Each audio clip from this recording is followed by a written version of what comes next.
What is dialectical materialism?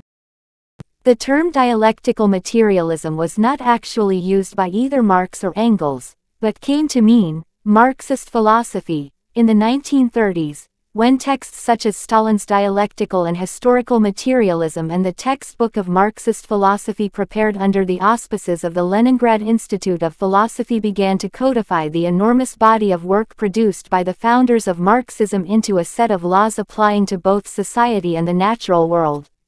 The main sources of the later works of Engels, and, especially, Anti-Düring and the posthumously published Dialects of Nature.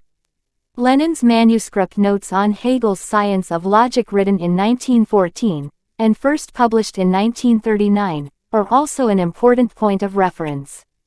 Dialectical materialism, often abbreviated as diamat, asserts the primacy of over-matter consciousness, and of the material conditions of the existence over intellectual life.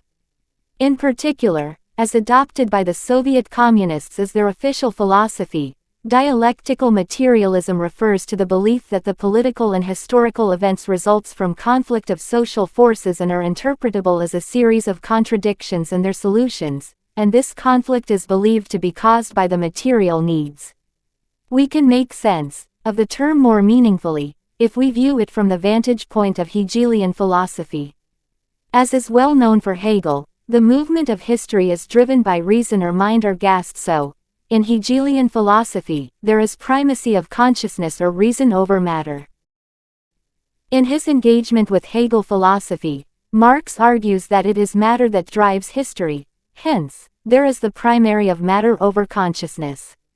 This is precisely the context of Marx's famous claim, that he has turned Hegel on his head.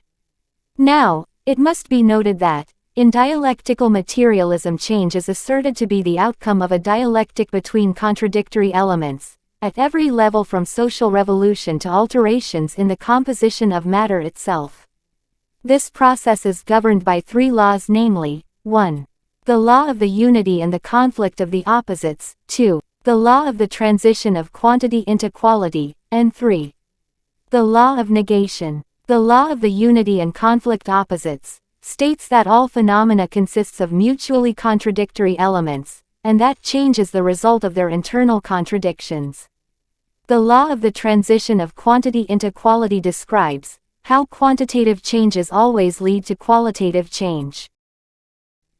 The movement that unites atoms into molecules is the example of the transition from the quantitative to qualitative change in the physical sciences.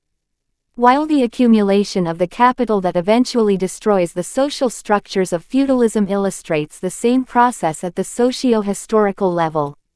The law of negation is derived, mainly from the first volume of Marx's Capital. Here every stage of development of the private ownership, if the means of production grows out of its predecessor and negates it. It is then negated as it turns by the development of its internal contradictions. Viewed from this perspective, capitalism is said to have come into being by negating or destroying feudalism and will in turn be negated by the rise of socialism and communism.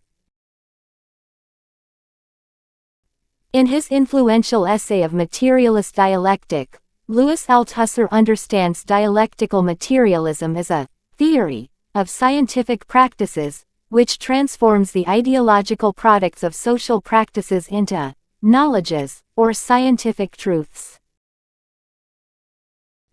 Critics of orthodox Marxism points out that the attempt to transform dialectical materialism into philosophy of nature or even of the natural sciences turns it into form of positivism or scientism. So this was our lecture for today. If you liked the content, like, subscribe and share.